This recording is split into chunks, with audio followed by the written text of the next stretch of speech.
Teaching your horse to tether. This is what this video is all about. Teaching your horse to tether. It's a great sense of relief for you to be able to do this and your horse, because your horse gets a fresh pick. You can't just tie a horse up and let it go like this. It takes several months. But once you've been able to teach the horse not to pull back, it soon works it out. So this one here is just a young horse, and I'd love to be riding her every day, but I can't. She's just too young. Sure, I could hop on her and ride her, but nah, man. They're not, their bodies don't knit properly until they're 7 year old. Then you can ride them for miles, but up until then you can't. You can only give them short rides, and so I don't give her much work, but I do handle her every day, and by handling her every day, you mould them, and they end up totally becoming biddable. They become totally biddable. So this is actually the first time that she's been tethered without me on the end of the rope, and she'd spent 2 weeks in the paddock prior to that. I just left her alone because I'd been handling her every day, and she was getting codependent, and there's nothing worse than a spoiled codependent horse. So yeah, that's the name of the game.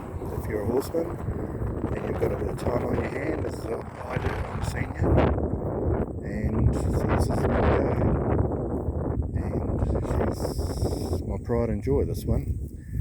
I don't know how big she is. She's got to be at least 16'2", but it can be deceiving because I put the ruler on her and she was 69 inches.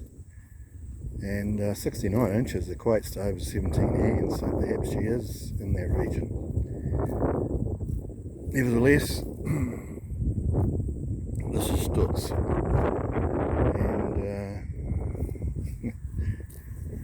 she's totally desensitized, totally independent.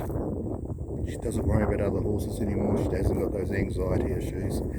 When I first got her, like a lot of horses, she was a bit of a cribber, a chewer, and it really annoyed me. And then I discovered that she had a bowel problem, so and that was the reason why she was cribbing. So we treated that with fennel, and that took about 8 months, and it's completely gone. So beware of the people that are selling your horses like Gavel House, for example, because the vendors don't disclose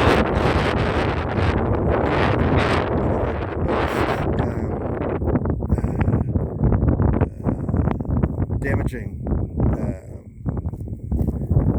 I think it's to do with the fact that the horses are weaned too early, because when I was on Woodley Stud, we never had any cribbing horses. We never had any wind-sucking horses. Yet there had been wind-sucking and cribbing horses up until I arrived, because I saw the hallmarks of where they'd been. All the posts and rails chewed out big time.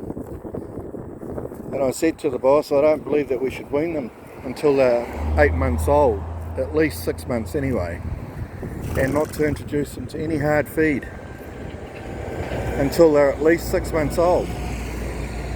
And so we did that, and the following season we had that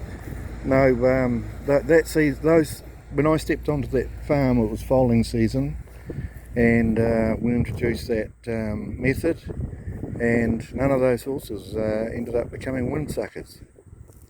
So it's a psychological thing. It must be, I don't know.